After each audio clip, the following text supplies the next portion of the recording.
अल्लाह करीम ने छठे पारे के आगाज़ में फ़रमाया ला युहिब्बुल्लाहुल जहरा बिस्सू।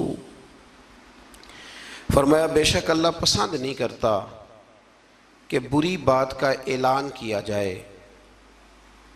ऐब एलानिया बयान किए जाएं, अल्लाह इसको पसंद नहीं करता। मिनल कौली, किसी बात में से भी कोई ऐसी बात की जाए, कोई ऐसा कौल बयान किया जाए जो बुरा हो, अल्लाह उसको पसंद नहीं करता उसके ऐलान को। इल्ला मन जुलिम, हाँ जिस पर जुल्म हो, जिस पर ज़्यादती हो, उसको इजाज़त है कि वो एलानिया इस बात का इजहार करे कि फ़लाँ ने मेरे साथ जुल्म किया है। आयत के पहले हिस्से में इस बात की तरफ इशारा फरमाया गया है कि बिला वजह क्या सरानियों पर और बदगुमानियों पर बुरी बातों का ऐलान न करो, बल्कि अगर उस बात का ताल्लुक मुआशरती तौर पर लोगों पर नहीं पड़ रहा और किसी शख्स का वो ज़ाती फ़ेल है और उसकी उस गलती का ताल्लुक उसकी ज़ात के साथ है, तो फिर तो हुजूर ने पर्दा पोशी का हुक्म दिया है। फरमाया अगर तुम किसी मुसलमान की पर्दा पोशी करोगे तो अल्लाह क़यामत के दिन तुम्हारी पर्दा पोशी फरमाएगा।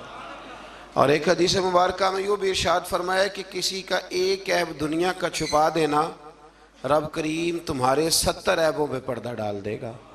लेकिन इल्ला मन जुलिम, जिस पर जुल्म हुआ हो, इसने ज़्यादती सही हो और फिर उसको ये पता हो कि अगर मैं ये जुल्म सहूँगा तो ये जुल्म आगे बढ़ेगा और लोग भी इस जुल्म का शिकार होंगे, तो फिर वहाँ खामोश रहने का हुक्म नहीं है, वहाँ बात करने का हुक्म है, वहाँ इजहार करने का हुक्म है, वहाँ ऐलान करने का हुक्म है।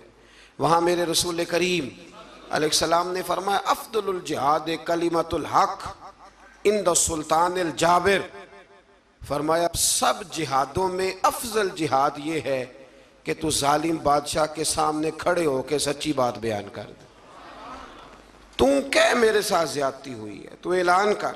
हज़रत उमर फ़ारूक रज़ी अल्लाह तआला अन्हु का ज़माना मुबारक था, तो मिस्र के बादशाह के बेटे ने एक आम आदमी के बेटे के साथ अपना घोड़ा दौड़ाया, तो उस गरीब के बेटे का घोड़ा जीत गया।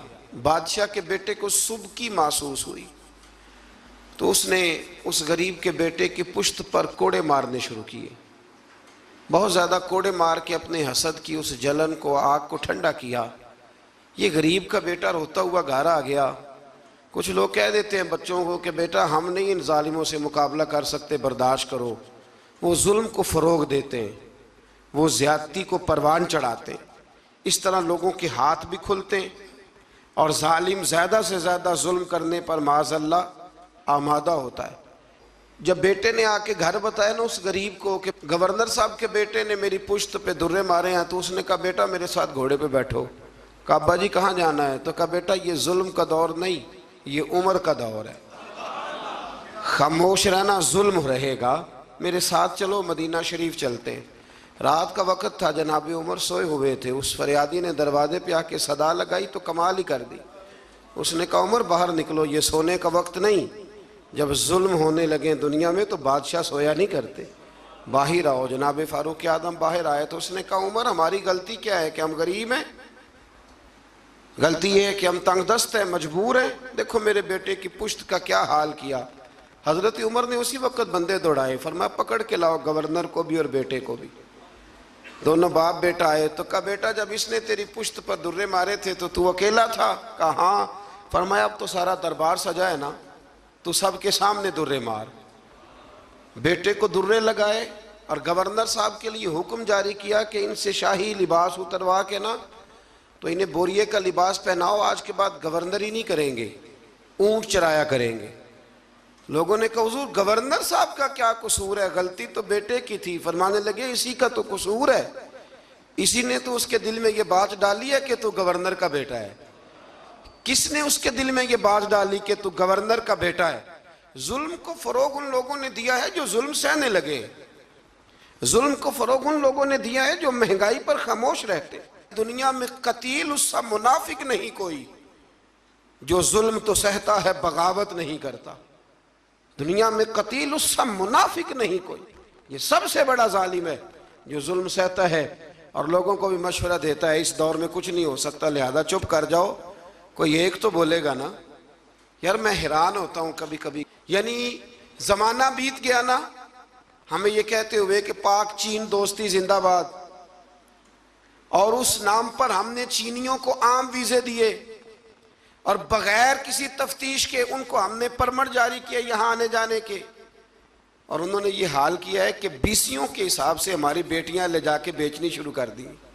किधर गया हमारा सिफारती मौकफ और कहां गया हमारा वो विजन जिसमें हम कहते थे हम बराबरी की बुनियाद पर लोगों के साथ वक्त गुजारेंगे। ये बराबरी की बुनियाद है, ये बराबरी की बुनियाद है। और टीवी रोज खबर ब्रेक कर देता है कि 2 बच्चियां और सामने आ गई हैं जिनके साथ ये जुल्म हो रहा है। हुकूमती नुमाइंदों में से किसी ने आगे बढ़ के बात क्यों नहीं की, इस पर गुफ्तगू क्यों नहीं की गई और एहतजाज क्यों नहीं रिकॉर्ड कराया गया। उन बच्चों को गिरफ्तार कर लिया गया है, लोगों को दिखा दिया गया है, लेकिन हमने बड़े लोग गिरफ्तार होते भी देखे और फिर रातों रात वापस जाते भी देखे। ये हमने रंग देखा, किसी की दियत चली गई और किसी का कुछ चला गया, लेकिन ये जुल्म की रात ज्यादा देर तक चलेगी नहीं। ये याद रखें, जुल्म जब बढ़ जाता है तो फिर मिट जाता है, फिर वो ख़त्म हो जाता है। लेकिन मैं आपसे गुजारिश करूंगा, रमज़ान अल मुबारक में कुरान मजीद का 6ठा पारा पहले नंबर पर हमें कहता है जुल्म सहना छोड़ दो, जालिमों के साथ मवाफ़क़त करना, मुताबकत करना, उनके साथ प्यार करना ये छोड़ दो। जालिमों की दोस्ती अच्छी नहीं होती। इससे आगे जब हम बढ़ते हैं तो अल्लाह तबारक व तआला ने एक गिरोह का जिक्र किया है। इसके बारे में फरमाया कि वो अल्लाह और उसके रसूल के साथ कुफ्र करते हैं, और एक बड़ी अनोखी बात बयान की है। फरमाया वो कुफ्र भी करते हैं और वो अल्लाह और उसके रसूलों के दरमियान फ़र्क भी करना चाहते हैं। वो इरादा रखते हैं कि अल्लाह और अल्लाह के रसूलों के दरमियान फ़र्क कर दें, जुदाई पैदा कर दें। फरमाया उनका कहना यह है कि वो बाज़ रसूलों पर ईमान लाते हैं और बाज़ के साथ कुफ्र करते हैं। फरमाया ये लोग काफिर हैं और इनकी बातें रब करीम के लिए काबिल कबूल नहीं है, ये इनका रवैया अहले इस्लाम के लिए काबिल कबूल। और इन लोगों के बारे में अल्लाह करीम ने फरमाया उलाइका हुमुल काफिरून हक्का। फरमाया ये जो है ना, कुछ रसूलों को मानते हैं, कुछ को नहीं मानते और अल्लाह और उसके रसूल के दरमियान जुदाई करना चाहते हैं। फरमाया ये पक्के काफिर हैं, पक्के काफिर हैं, पक्के, ये बड़े पक्के। हमारे बरेली शरीफ में एक उस्ताद हुआ करते थे, हज़रत अल्लामा बहाउल मुस्तफ़ा साहब किबला, मौलाना अमजद अली आज़मी साहब रहमतुल्लाह ताला अलैह के छोटे साहिबजादे थे। वो अभी भी पढ़ाते हैं बरेली शरीफ में, जिन्होंने बहार शेर लिखी है। तो वो कहा करते थे कुछ काफिर होते हैं, कुछ सुपर काफिर होते हैं। हमने उनसे कहा जनाब ये सुपर काफिर कौन से होते हैं? कहते हैं काफिर तो वो होता है ना जो अल्लाह रसूल को मानता नहीं, और सुपर काफिर वो होता है जो कहता है रब अलहदा रसूल अलहदा, बिल्कुल इनको करीब नहीं होना चाहिए। फरमाया ये सुपर काफिर है, इसलिए कि कलमा पढ़ के भी वो बात करता है जिसका कोई वजूद मौजूद। अल्लाह ताला समझने की तौफीक अता फरमाए।